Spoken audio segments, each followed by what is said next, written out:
Welcome back to the OPL Week 6. We are in our final match of the week and our OPL Legend match between the Chiefs and Legacy Esports. The Chiefs are currently 1-0 up. And I want to turn our attention into what we expect coming out of game number 2. You know, you already said, Frost, that maybe Spook's got a little bit more of an advantage of that game, made Carbon play his style of League of Legends. How is Legacy going to peg this one back? I think that they need to give Carbon a kind of winning jungle matchup and kind of isolate him to either be that heavy gank jungler or kind of the heavy 1v1 against Spook so he can create a strong side of the map. It's like this idea that the Chiefs, they exploit through the jungle and they use it as kind of a resource of gold and a resource of creating fights for them, whereas Legacy used the jungle as a tool to assist their laners, like a weapon. I'd really like to see Choo Choo step up in the mid lane there because he lost control of that lane in a very control-heavy mage matchup. Kept getting picked off time and time again by the pick comp that Chiefs were running into that game. And honestly, he looked rather frustrated when they were being sieged by the Chiefs lineup. And he was stepping forward, dying a couple of times when he was trying to defend his turrets, and he's just playing off, it felt. I mean, the perfect example of that is when we saw the Chiefs hiding in the wolf pit and Radier was sitting on a pink ward, so he knew that he wasn't spotted, so standing in fog of war looking for that arrow. And Legacy ping onto where the Chiefs are sitting, and Choose is sitting in that mid lane, so they knew that they were in that area, and you can see him just kind of getting impatient, like inching forward. And he just decided, I know that the Chiefs are there, but I'm taking this mid lane anyway, immediately punished. And yes, Radier only hit like 1 or 2 arrows, but that one mattered a lot because it immediately transferred into a mid objective. You miss 100% of arrows you don't take, 90% of arrows you do, but those 2 that you hit in the game could win you the game. So, credit for Radier. He was able to nail 2, as you mentioned. And this is something that the Chiefs, they put together a very heavy execution-focused team comp. I mean, the only way you can engage is if you get a pick and then you can go into a 4v5, or if the enemy team engages on you. Legacy were patient, but the Chiefs were able to generate 2 key picks that gave them Baron, gave them mid lane inhibitor. So credit to them in that example. However, we have seen this situation before. I mean, cast your eyes back to the finals when these teams were playing against each other. Chiefs go 2-0 up, but then aren't able to execute. Tally does get ahead in those games. Is it time to go all in on James? I know he's just returned from injury, but do you give him a fighter matchup? I mean, Rumble's never going to win that 1v1 late game. And that's the big thing, is that Legacy actually opted into the lane swap. They didn't choose to go for the standard lanes because, again, Chiefs invade, they set down the lane swap wards, and typically when you do that, it ensures the lane swap, but Legacy also had the counter wards, and they were standing in the mid. They saw the Chiefs walk across their counter wards and decided, okay, Chiefs are initiating a lane swap, we can follow them and look for the 2v2 Australian style on the top side, but we're doing the lane swap. I feel like Legacy, when Legacy shine, they play Legacy League of Legends. Stop following the Chiefs. Just get everyone on a strong champion and just fight them. Pull the trigger, because that's what they do best. On the flip side, I think Swiper's playing pretty well up at the top side of the map. He was very patient on the Lowy. He made sure he was doing the right thing at the right time and stepping up to Tally when they were in that one-on-one matchup finally, and I think he's going to be able to continue doing just that. I'd like to see if Tally gets a standard lane against him from the very start, if he's going to be able to go ahead or go toe-to-toe against him. I think that will be make or break for the Legacy. Yeah, I'm really interested to see that as well. Another interesting pick is that apparently Soraka Ejim one trick. I mean, cast your mind back to last split.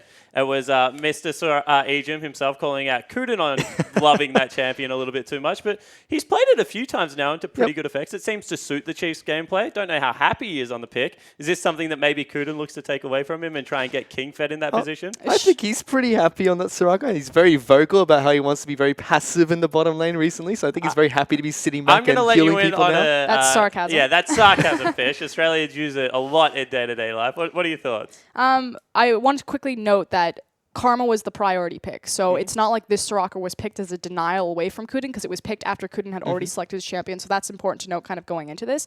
I don't know. I think that the Chiefs just had an anti-dive composition. It was execution heavy, like you said, onto the arrow. Soraka helps that in tandem with Allow. If Hecarim does dive back there, like you said, placing the silence, immediately healing, so reversing a lot of the damage that Hecarim's going to come in with the initial burst, and then trapping him so he can't really maneuver once he's back there, and then Allow, he comes in and drops all the tentacles. We never saw it executed on, simply because Carbon's just sitting there like, what am I supposed to do? How do I dive back there? And Soraka's not this big playmaking champion like we know Ejim for his Alistar, but he still somehow stole a Rift Herald halfway through that game, so it was pretty impressive from him. But in all seriousness, he did play a pretty good Soraka game. He was able to keep Radier alive, make sure Swiper was doing his job well, and keep his front line nice and topped up. All right, a lot of questions for Legacy going into this game, but only they can answer them. We are ready to jump onto the ref for game number 2, guys. So here are your shoutcasters for Legacy versus Chiefs.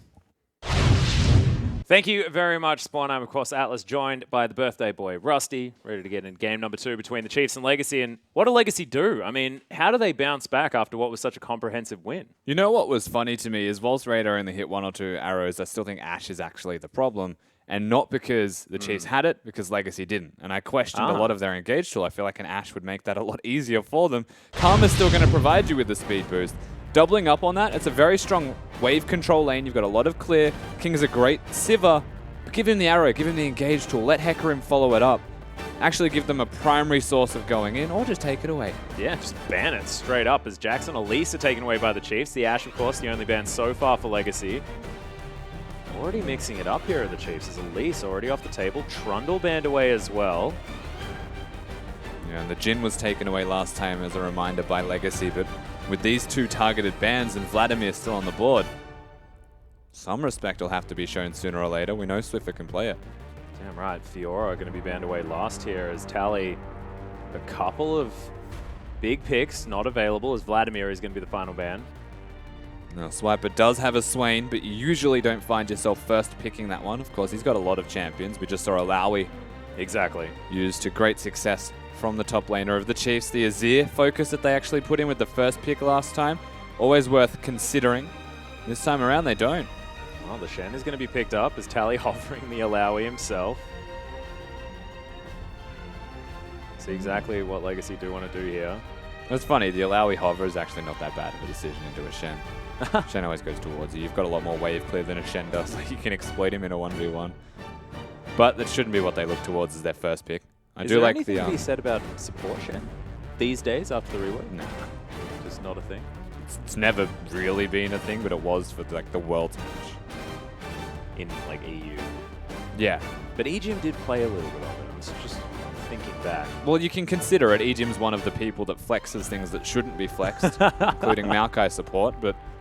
I'm sorry, I didn't mean to frustrate. So Legacy is still taking some time working out their first 2 picks. Jhin and Rek'Sai, though, are going to be locked away here. A lot of power already in these first 2. Yeah, and as mentioned, Jhin was banned from the Chiefs in game number 1, so it's definitely priority given towards Raider's champion pool. He still has all of the champions in the world to him, to be fair. With the Ashe gone, the Jhin gone, maybe he just defaults to the Siva. And do they go towards the Soraka with that again, or just straight up take the Karma with it? Who knows? Still definitely are some options. Bard's still on the board as well. Yeah. Swiffer, having a look at the Talia. Swiffer, not necessarily known as a man that does get used to new champions very quickly. Also not known as a Talia player if you've seen him play solo queue. Yeah. No, and we had a conversation, I believe, about his Talia experience, and it was not a good one. So I have a feeling that that is a little bit of a laugh there. Unless they go straight to the bottom lane. Oh, it does look to be the Hecarim locked in. So Spooks cantering around the Rift. If you've been watching his stream recently, has been playing a bit of Hecarim.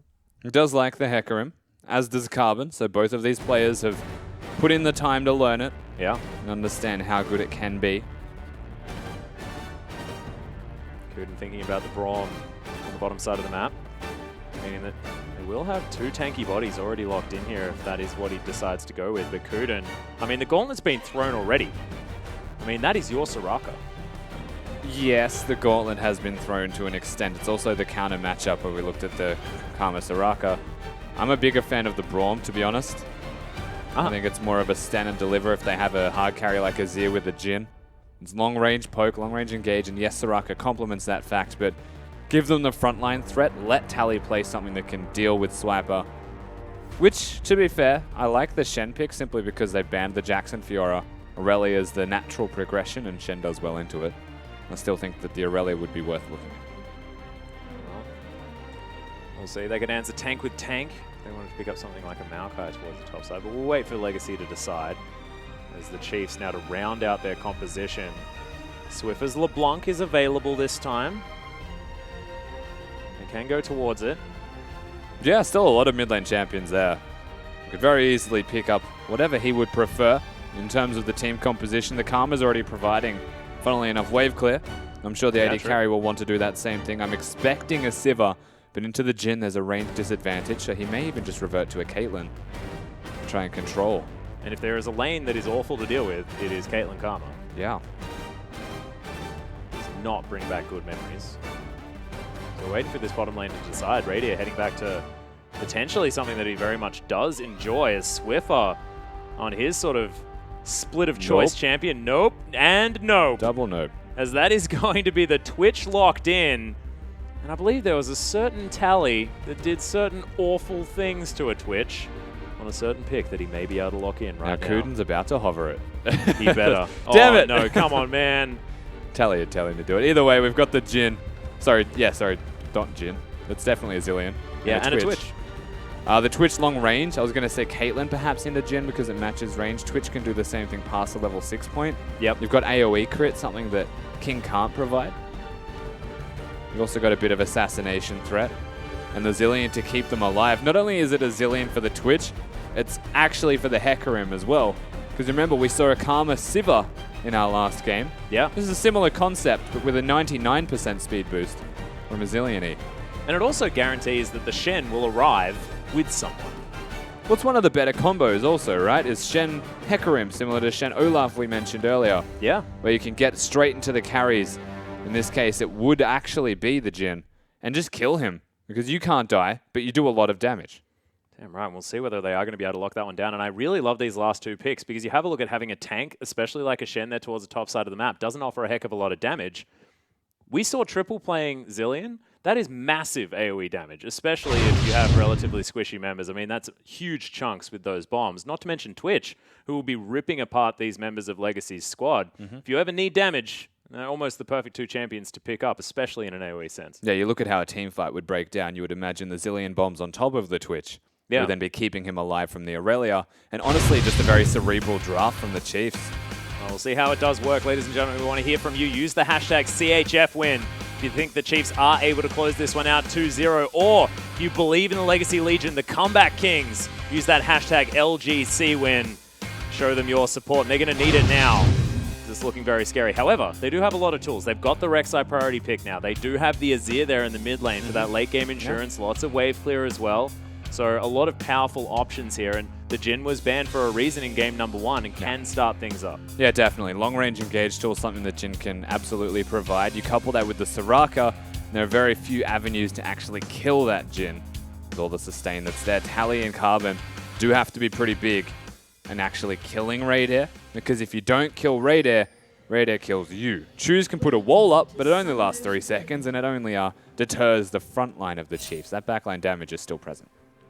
Legacy moving up as a 5-man unit here to once again try and get down a lot of poke. Kuden takes the double tap from the Mantry Q, and the bomb spread him, boys. Okay, there we are. Tally just going to separate himself, takes the bomb by himself. Legacy, of course, still invading. Note that Spooks and Swiper have responded on the flip side. I have placed vision, albeit not that deep, as Ejim's just going to make some bank anyway. And we are even out to a situation where I think the Soraka Jhin wants a standard. They might not. You can see Twitch already on the bottom side of the map here. Means that he will already be available.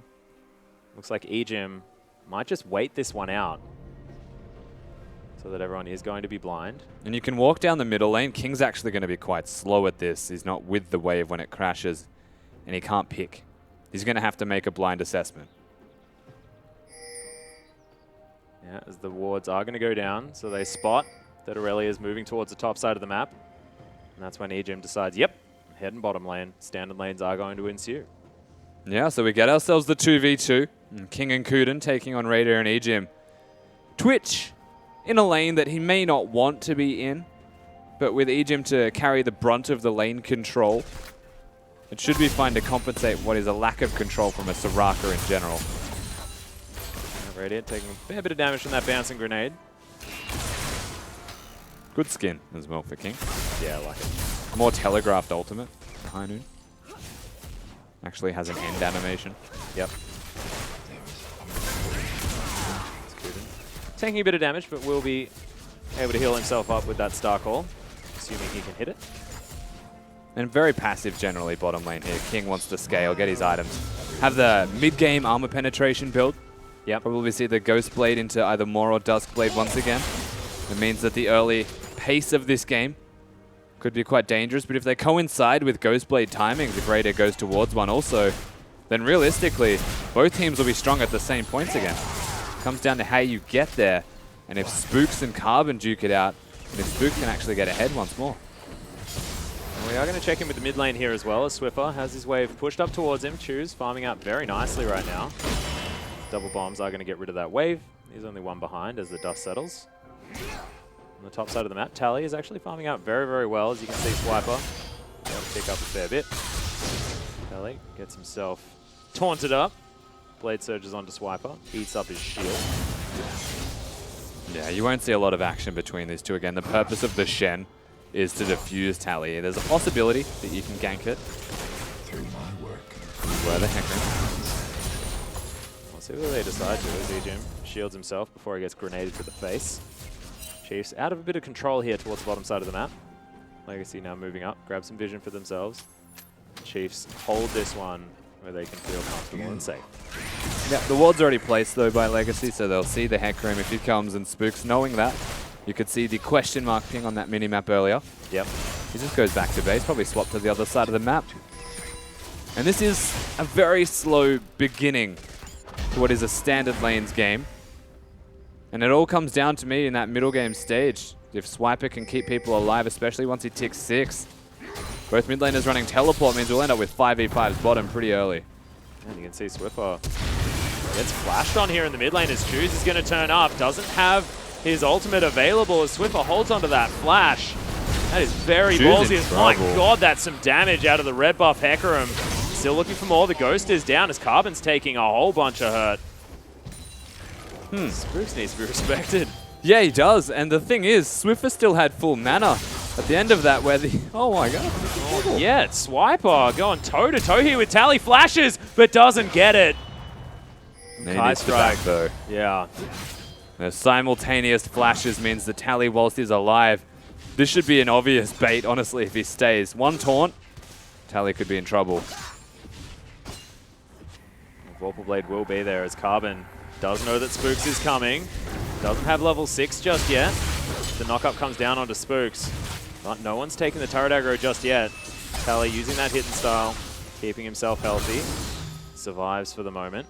Yeah, he's back to full health, so he actually could hang around if he wanted to. Doesn't need to recall, though you can feel that compulsion towards it. People sometimes feign their recalls, they just press it out of habit because they know they're not safe. Doesn't actually want to. But still, that was the junglers actually showing some presence on the map and very evenly matched, all things considered. Except that Hecarim has a slight CS advantage. Just both of them diffusing. Sorry, Rek'Sai. As well, you know, answering, counter-ganking, and everything coming out even. Legacy ahead by about 200 gold at the moment, but that's nothing. Just a bit of CS across the board. 4 extra for Carbon. Rek'Sai farms very nicely. Yeah, well, I'm just super slow. They just want to be patient. If you think about how game 1 went, for Legacy, they slowly imploded in comparison to that of the Chiefs, who slowly ran away with it. Yeah. And this pace, given game 1's outcome, might favor the Chiefs. We'll see whether they can do the same thing, because it's a very different situation. It's not like, you know, that beautiful Alawi pick countering the composition or anything like that. Is there something that we should look at on that sort of scoreline, Rusty? I still think we're looking towards the Hecarim, but the answer is definitely there once again from Legacy. Azir, if he can get rolling, we'll have a good time. Yeah. And they're also reasonably high range champions. So the last time we saw that Zilean, he was getting into the Ashe, getting into the backline with his damage.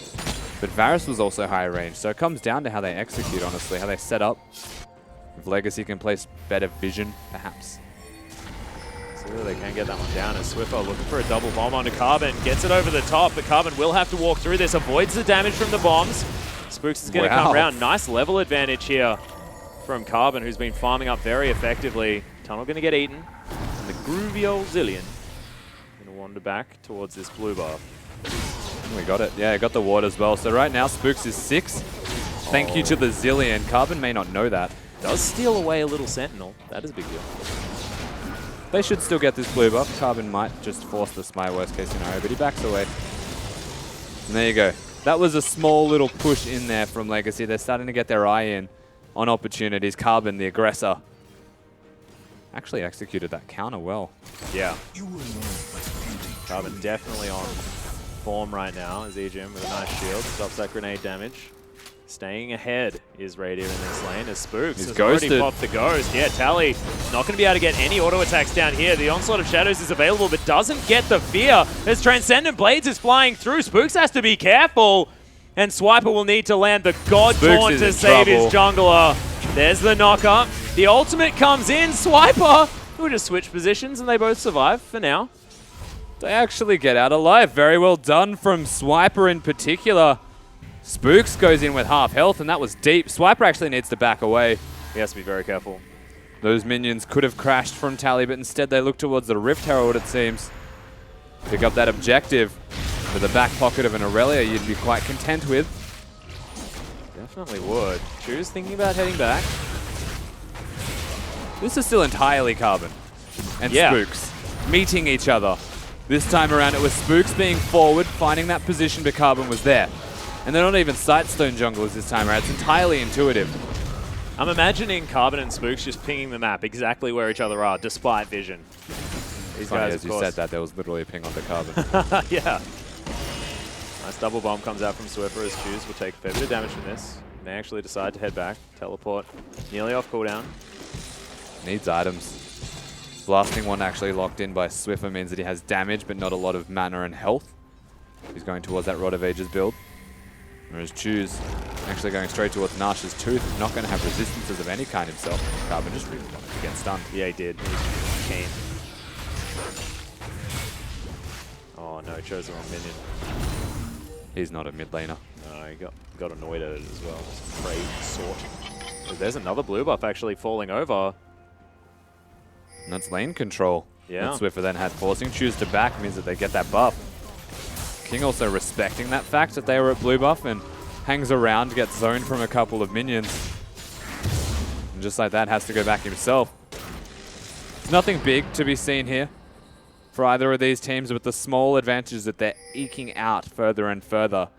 Benefiting that bottom lane by saying it's a raw 2v2. And Radier, not bad. You can see Swiper now with a completely different style on this Shen. You can understand why it has been banned away though, just because this does look immovable towards the top side. I really like the way that the Chiefs actually drafted that. So they banned the Jax and the Fiora. Yeah. They proved that they have the counter options as well to an Alawi, but they even first picked the Shen. And they said, come at me with the Aurelia. That's probably what you're going to go towards now that we've banned Fiora and Jax. They already had the Shen ready for it. And as a first pick, essentially a counter pick through that first rotation of their draft was very well done. And the coaching of Chiefs. Intelligent play across the board here. You can see Swiffer catching up in farm here in the mid lane now that his bombs can destroy the back line as Spooks lying in wait. We've all seen Sleepy Hollow. You understand how this one ends, potentially. Oh, There's they're the in. flash from Ejim. King can't get out of the way of the tether as he gets launched back into Radier. First blood comes in from Swiper as Putin's in trouble as well. The contaminates there. Radier picks one up, but Spooks gonna get locked down. Choose with a lot of damage as Tally's come in as well. Swiper needs to try and save his support player as now the medic has truly arrived. Swiffer's here. Choose very low right now as the knockup comes in on Swiper. They're not done. Did no ultimate to be held as Carbon in so much trouble. Swiper just picks it up. This is a battle Shen right now. Yeah, he is absolutely battling them, and the reason he goes so forward is because Swiffer has the ultimate. Defensive position to teleport to is the only unfortunate factor there for the Chiefs. Swiffer did not arrive on time, but better late than never. Is there to help lock down the back end of that fight. That was Choo Choo's actually going off. Yeah. The big ultimate kicks it off after they find King. And with the AD carry being immediately taken out, this is what helps. They lock Radier down, I believe. Nope, it's Radier flashed. So it looked like he got locked down. Carbon comes in right on time with Tally. And you can see where Swiffer's teleported to and how late it was.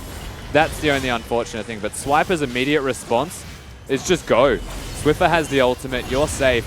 Continue to look for these picks and take people out. Does a lot of damage every time that sword goes through them.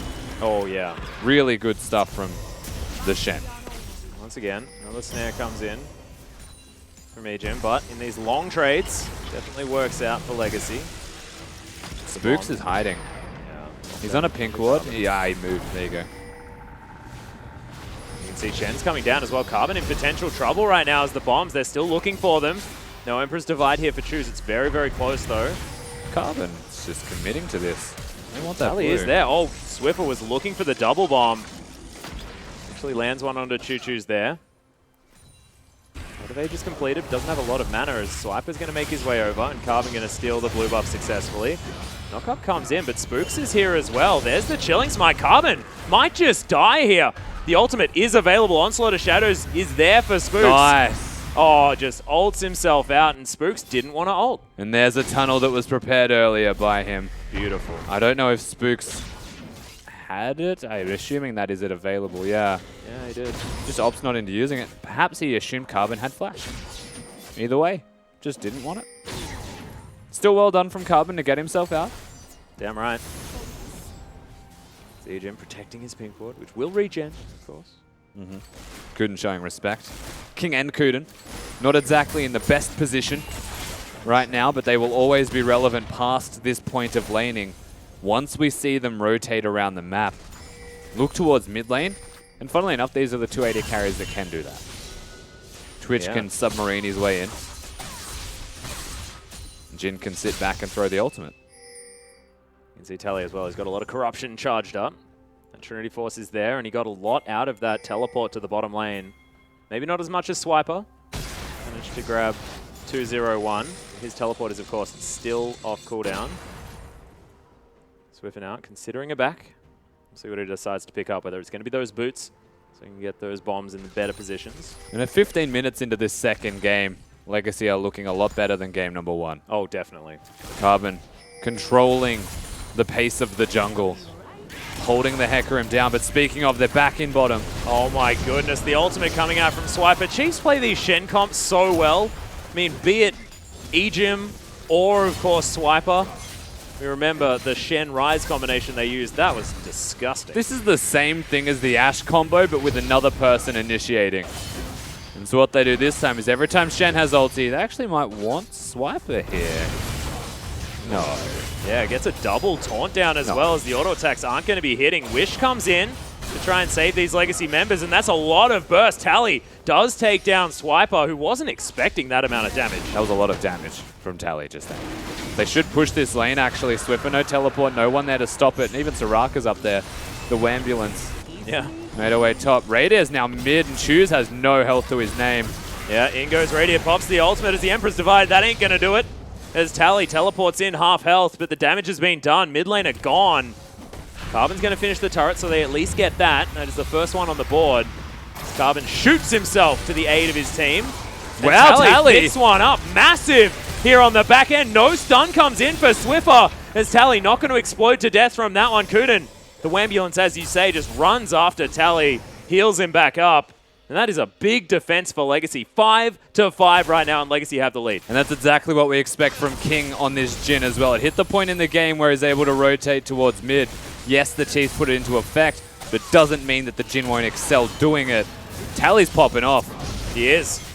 There's a cute little taunt, as the Equilibrium Strike is going to keep Swiffer down. Starcall comes in. Swiffer going to save his mid lane turret. Now you can see Tally split pushing on the bottom side of the map. Radier almost with that ultimate back off cooldown again, heading towards that lane. Yeah, so Choose no teleport. I believe he actually used that to go bottom for this. He's about to find himself next to Raider on this Twitch. He has invisibility, so backs away smartly with timing, and Legacy now. They're ahead in gold. Looking really solid besides that AD carry position, which was solid in game 1. But there's no answer to that if you're King. You just have to watch yourself die. Oh, nice stun comes in as Kuden taking a lot of damage. He is the priority target. He'll share it with Carbon just a little bit. Spook steals away Raptor Camp. Now heading back to base is the Soraka. Actually decides not to. He's now Ejim and Radiant pushing onto Choose on the bottom side of the map. Ultimate is, of course, there. Blade of the Room King done for Radiant as well. This guy's big. And they've kept Choo-Choo's near the bottom area, which means Carbon's actually the recipient of a lot of these side lane farms. We saw him get the top lane turret solo gold as well. That's not ideal for the side of Legacy. You would definitely want that solo gold to go to Tally, perhaps. But his teleport pays off. now in a position potentially of absolute power. Tally's massive. The problem still remains, however, where Shen can ult a Hecarim, who can go in at super speed at the same time as a submarine Twitch, and kill the AD carry in support of Legacy. What they are yet to do is break the turret doing this. Well, in goes Radier. Actually not going to be able to get Kuden and King. He was hiding. He was certainly hiding. Made that very clear. But they've got so many different Shen delivery methods. I mean, you can have Suicide Swiffer go in and die, have his ultimate, so Swipe is definitely going to be there. You got the Submarine Twitch who goes in. Yeah, the reason I actually say Submarine Twitch is because the Shen ult is invisible. Yeah. When the Twitch is invisible. So you Precisely. can be next to them suddenly and just be like, hello. Hi, I'm a Shen.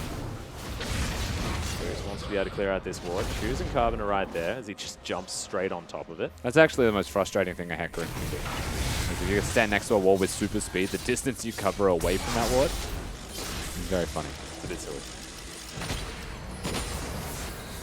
Super. Just delivers some more experience to Spooks. Hecarim's a champion that likes a few levels as well. He does, and level 11's a big one. Something that Carbon doesn't get. Oh, nice steal there from Spooks as well. And still a very lane-heavy game. We're 19 minutes in, and the bottom lane is still essentially a 2v2. And the goal difference here between these two teams is approximately that one turret that Legacy have taken. Yeah. It is mostly through the top laner, however, and the jungle role. Yeah. Even the mid laner's got a slight advantage, but the deficit that Radier has given to King and Kuden makes up for that entirely. It's funny, we're watching a meta where AD carries, generally not the hyper carries, they're actually the facilitators, but Twitch can always pop up here and there. And when, I guess, the rest of the map is performing equally, the AD carries then sort of start to shine, I guess. The rule of thumb, and this is actually like yes and no, right? Raider, he'll rock up into a team fight feeling good about himself, you know? Oh, yeah. Currently 3-2-1, got my items, got a bit more farm than an AD carry, I can carry. And then hey, Aurelia Aurelia has a Trinity Force. She's like, what up? You're dead. Yeah. That's actually just how it goes. This time around, though, note that there is a Zillion, there is a Karma, and there is a Shen. So they have found a way to potentially have a protect the Twitch type of comp. It's just a bit hard mode right now. Yeah, because if they actually catch the Twitch out, not a lot of shields would save it. Well, Chiefs now just shove this wave into the turret. Buy themselves a back. We'll see what items do come out here, whether Radier can complete that Renan's Hurricane. Oh my god, there's another Ocean Drake. Oh my goodness. Will be the second for the Chiefs. Yeah, it has been a damp dragon situation here in this series. There's been a lot of Oceans. Yeah, that's the fifth. The fifth? You can name him Frank. Frank Ocean. Oh, damn it. I didn't actually know that that was it until I said it, and then I got the joke, and then I felt bad. That's uncomfortable as Swiffer, once again, delivering some experience to Spooks, grabs himself a level 12. This dragon up in 18 seconds. It's now the Chiefs' turn to get some vision around the area. Oh, they didn't quite see that ward, as there it is. He's not gonna... Oh, there it is. All right. So the Chiefs have established control of the Dragon Pit area. They're even now advancing those wards to ensure they can see Legacy, who you would expect, with 2 teleports up, can look to contest this, if nothing else. Dependent on Shu's current gold that he's sitting on, may want to recall and utilize having boots. Yep. But we'll see how he plays this one out. Because the first step is always to have vision. You need to have side wave control. You need to be ready to fight and have good teleport wards. And at this stage, you know, you just poke out Spooks. That'll work. Yeah, at this stage, they both have that. See good defensive vision here from the Chiefs, but Legacy know exactly where Spooks is. ZJ moving around. Twitch not going to be stealthing up, but does have his Hurricane. There are 2-item spikes sort of across the board here for the Chiefs, but also for Legacy. Carbon's going to poke his head around. He's taking a fair bit of damage as Raider is going to reveal himself. Tally with the teleport, choose with the teleport. They push them off a little bit. The control of this dragon is entirely neutral. And it's hitting everybody angrily, just not understanding why people are hitting it. Yeah, it's pretty upset. It'll go back to the pit, but the Chiefs and Legacy teams are still around this area. One thing we didn't note, as Raider is now looking, Oh, wow. There it is. King is going to be the one aggressed on as the ultimate goes down. Nice Shadow Dash comes in, but look at all the healing. It's not enough, though, as Choose is going to teleport in. Swiper, the big tank in the front line, as Tally makes his way in the back. The ultimate comes down from Swiffer. Nicely done, but he's not able to save Ejim. Swiper in trouble. Double kill comes out as Tally's so big. Radiant melts. It's a triple. Spooks is going to die. It's almost a quadra, but Carbon takes it away, and Swiffer says, well, that didn't work out very well. Yeah, he does. Legacy get a big team fight. They find themselves pretty far ahead, honestly, on the back of that. 4 people dead and only Swiffer left. Choo-Choo's is playing, as far as the team fight is concerned, so much better than this game number 1. This is exactly the polarizing nature, the mid lane of Legacy that we've come to know in this split. Tally is 6-0-3. What more can you say? Welcome back to the team. Yeah, damn right. This guy is huge. And he's only going to get more and more difficult to deal with from here. He's taking down this outer turret in the mid lane on his own as Ejim wants to snare him up. But yeah, you run away. This Aurelia is not messing around and the outer turret falls. Let's have a look at that fight again. And this is actually kicked off by Radar and Swiper. Funny thing is that shield is actually not that big of a deal. It's more so just to get Swiper into the fight. So they find King, and with King dead, Choo-Choo's even making a mistake with that Q. It's the fact that Carbon gets a 3-man knockup. Choose is actually 2 soldiers strong on top of that position, and Tally gets in. Raider's like, oh, an opportunity, dies within a second, and Spook saves the ultimate for an awful long time. And just like that, it was actually very well executed from Legacy. Yeah, an eradication of the Chiefs. Feels like teleport timing as well from Swiffer was a little bit lacking. Did make it into, I guess, get the Twitch back up, but I mean, he was already out of position. He got the back end of the fight quite well, but because 3 people are being knocked up also, you can only save 1. It's difficult. And this is the problem, once again, that Twitch can present. Welcome to the meta. Yeah. It's also the fact that Legacy have now taken out 3 of these outer turrets. It's getting more and more difficult for the Chiefs to be able to push towards this just because everything is so large. All of the distances they need to cover in dangerous territory. It's difficult to get to these. Well, the cool thing I was going to say earlier as well is actually the Rek'Sai into Twitch. Rek'Sai was early rotated and can spot Twitch with the tremor sensors constantly. Yeah, true. Even if you're invisible and Carbon's nearby, if he's spotting the flank, he will actually see you walking around. They have got Radiant. Yeah, they're looking for a nice equilibrium strike immediately there as Tally gets right on top of Radiant. You can see 4 people though. Tally, you ain't going to survive that one as the shutdown comes in.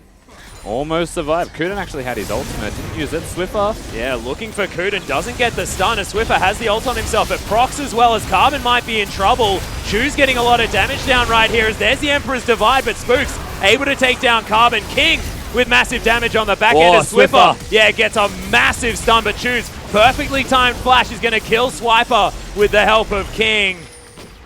It's a 3 for 2 in favor of Legacy in the end. And it took a long time to kill Tally, let's be fair. And this is the 2nd time now that we've seen Legacy win a team fight with a member missing from essentially the start of it.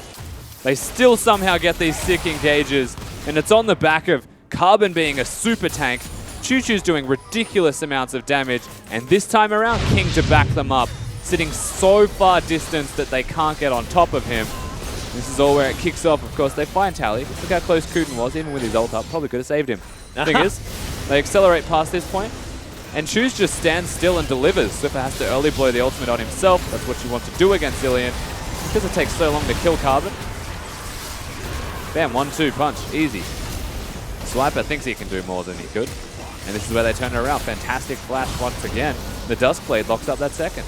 Yeah, I actually have a feeling that if Swiper had nailed that Shadow Dash instead of it being flashed and, of course, avoided by King, could have been a different story. But as it stands, the Chiefs falling further and further behind. It's approximately 5,000 gold the lead, or exactly, depending on where you want to go with it. This is just the night and day Legacy. Game 1 and 2, entirely different teams.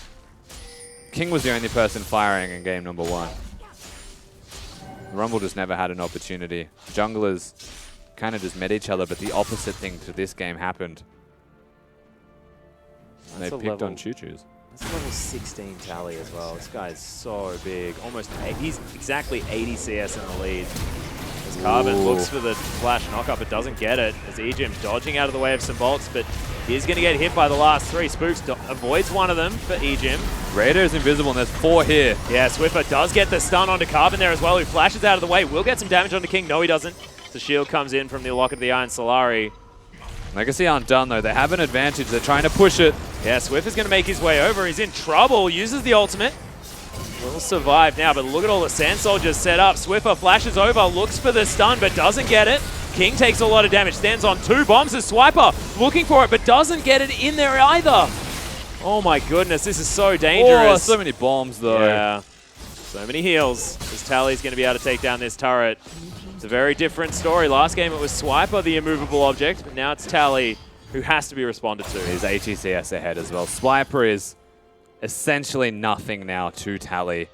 And the strategy that they had, the utilization of this Shen getting into the bottom lane time and again, means that they gave so many avenues for Tally not only to farm and control minion waves, but to counter gank with that teleport.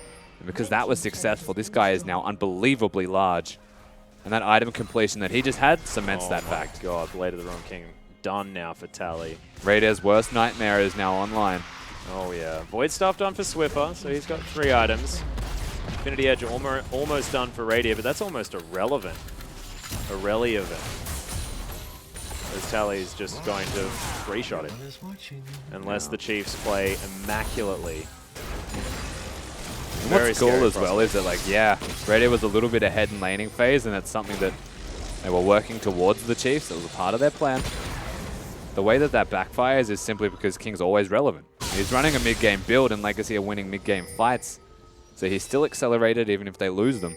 Yeah. Or lose him early in them. And now he can press R, and with his double armor penetration, about to be Infinity Edge with it, he's still relevant with just his R and W. Chu's able to long-range poke people means that it's a threat that people are flashing. You don't want to get trapped. Tally going to be able to take down this Cloud Drake on his own. Spooks hasn't warded it. Probably could have chucked one over the side there, but decides not to. He doesn't actually have one. So Tally going to be able to take this one himself. The rest of Legacy on the top side of the map. Tally does have teleport in order to respond to this. And Spooks, he's going to make his way over. Massive damage there. As Jin steals that away. 1300 crit before his Infinity Edge is done. Jesus. And you pop the Ghost Blade dual crit for even more because of the attack speed bonus. And I'm sure King has enough money now. He was sitting in that top lane for a while and he'd want to recall. But with Tally so far ahead. Getting aggressive onto Swiper. He'll still have the Shadow Dash, the shield there from his Scalpel. Didn't even go for like a Wit's End attack speed build either. Just straight into a Blade to kill Swiper, who's stacking that health. Oh, he's underneath the turret now. Transcendent Blades come in. He flashes, and Tally gets the 1v1 under the turret. He's now in the base, which is a bit of a problem. Here, but that means there's a mismatch on the other side. Swiffer's going to have to land the bombs, otherwise he might fall to the same fate. He just ran away. Legacy start up the Baron. To be fair, Swiffer had teleport, but because he's gone, Tally may want to recall to teleport in. He won't be here on time if they keep doing it this quickly. Baron is going to get drawn off as King taking a lot of damage. Decent positioning from Radier as Swiffer does fall down, but the ultimate's available. King off to the side. Kudan is going to fall. Big shield, but Tally is able to pick one up. Spooks. No, Egypt's going to be the next one. That burst damage is ballistic as Swiffer pushed over the wall. Big bomb damage is going to come in as, this may have killed him. Oh, God, that was close. King, though, picked it up with a deadly flourish. And Legacy now going to take down the Baron. 6,000 to 7,000 gold in the lead. And this will only solidify a further advantage for this team as they push forward. Legacy plays the Chiefs. There's just something in the air. And with this lead, with the Baron buff, with the team composition, a 9-1-3 Aurelia, doesn't even look like Tally's out of practice. Damn right, Man, he's so on form, it's ridiculous. They could look to close this one out now with the lead that they have.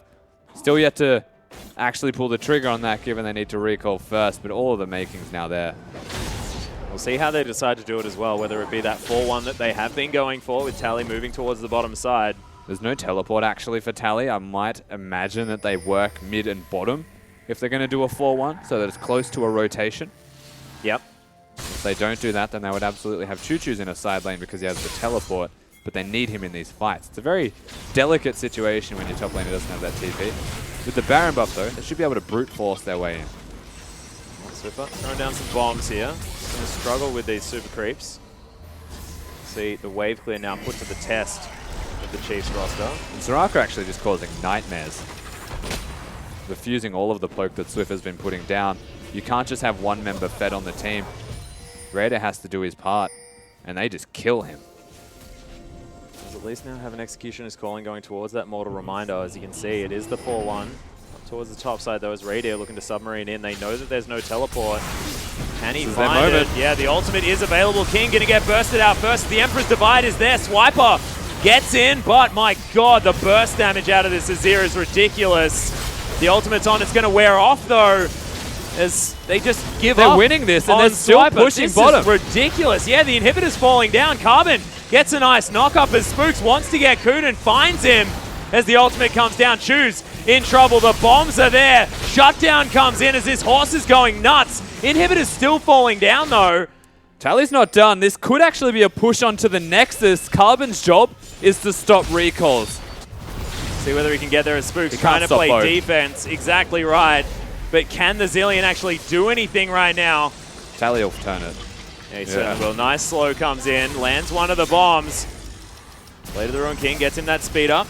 Nice snare comes out. Swiffer does have the ultimate available one more time. Picks up his own bomb and runs the hell back to base. Really well timed from Tally also on that Aurelia to get out at the same time as Twitch is spawning. So Legacy with the communication. They don't exactly win the team fight, but they get an inhibitor for it. So it's an end result. Big win for Legacy. Now the base is broken. They can continue this onslaught. The Baron buff hasn't completely run out. Carbon's got it. Tally's got it. Yeah. I mean, in the end of the day, it's just Legacy doing the same thing as the Chiefs, taking incremental advantages from every situation from about the same point in the game. It's almost like we're just seeing mirrors from the other side, as now the teleport play, Swiffer is able to partially get out of the way, but a big Emperor's Divide. Swiffer holds himself up. Tally is going to find his way once again into the back line. He uses a lot of his cooldowns, though, as the bomb sitting on top of him. In goes Spooks, but the damage is huge from Legacy, and Choose picks one up. Carbon, massive in the front line. Ejim going to mount it to triple kill already for Tally. And Legacy lose no one and take 3. Yeah, honestly, Tally may have been 9-1-3, but Choo Choo's has been the secret MVP in this game as well. Kuden's heals have been diffusing a lot of the pressure as Choo's just going to take the turret. Yeah, fun. Legacy, they are now over 10,000 gold ahead in this second game at 35 minutes, and the slow style no longer needs to be there. They can accelerate this game, and they absolutely are. Yeah, Tally just taking down the mid lane in a turret. Top lane falls as well as Swiffer. Oh my god. Yeah, doesn't even have time to use the ultimate there as Swiper gets underneath the turret. But is he safe there? I'm not entirely sure. This King has so much upfront damage. No such thing as safe anymore. Legacy have broken the base in all 3 lanes.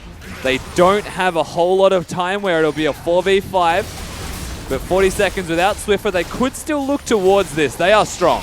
And Swiffer is such a big part of their comp here as well, as Swiper looking to try and start it up. But he's supposed to be the big burly tank, and King just tears him apart with the help of the rest of the team. Nexus turret 1 falls down. Emperor's Divide gets Spooks out. Choo Choo's playing fantastically. Spooks just a bit of a drive-by here on the horse as the Nexus turrets fall. Tally, eyes set on the Nexus, as this Aurelia was unbelievable this game. 9-1-6. Welcome back, Mr. Tally. Feels like a complete turnaround from game number 1. King and Kuden, they got camped, they got killed a few times, but it didn't actually matter because the strong side of the map is not the bottom lane. And Choo Choo's Carbon and Tallywhacker as a 3-man unit did work. So much work, but we're going to throw it back to the analyst desk to break down the Legacy win. Thanks so much, Atlas and Rusty. And, you know, in the end, it is a Tally and Legacy win. But I think that we kind of felt it a little bit different. We felt that this was a laning phase that was prolonged and that the Chiefs were slowly edging ahead. I mean, Radiant had a 30 CS advantage at one point, the Shen completely nullifying the Aurelia. And then Legacy just went back to Legacy-style League of Legends and just forced fight after fight after the fight. And some of them were even off the back of Chiefs fights. Yeah, exactly. So the idea is that between Game 1 and Game 2, we have very different styles of League of Legends. So Game 1, you have very slow kind of incremental victories, slow chipping, if you will, or whittling down of opponents to the Chiefs move around the map. Game 2, we said that we want Legacy to play Legacy League of Legends, and they delivered. Tally and Carbon in particular, Carbon getting that fight jungle. I mean, think about his cute little teleport play that he made where he was taking the blue buff and then he got away by using his Void Rush across map. It's those types of plays that I was expecting Carbon to make. That's where he thrives. And they just ran full fist into Chiefs. On top of that, there was just one big team fight down at the bottom lane where Legacy were able to turn that team fight around, which was looking really good for Chiefs as well when they had a goal lead and King wasn't able to go back to base yet. And that completely turned it around. It was just Legacy's game from then onwards. Yeah, it certainly is. We actually have one of the team fights available for us, so we're going to pull it up on your screen right now. Before our producer starts this, Yep. I want to set up the stage that, because what you're setting the stage for is this idea that Chiefs are ahead on the bottom side of the map. This is where they are powerful, so obviously they want to make a play down here with the Shin teleport. I don't even, let's take it a step further. The items aren't available, but right now, he is on a Blade of the Ruined King and a Hurricane. Yep. Mr. King has 3,000 gold that he goes back and spends after this, and he's sitting on a Yomu's Ghost Blade and boots too. So that's about 3,000 gold in discrepancy. And both junglers knew, like everyone was playing around this bottom side of the map. So first and foremost, look at where Spooks is. Radier comes in, the Shin ultimate goes down. They're not on Kuden, they're on King. So Kuden is able to make sure that King isn't immediately burst, and it allows long enough for Tally to complete his teleport, kind of get into this back half, and Chiefs have had to overcommit on their positioning.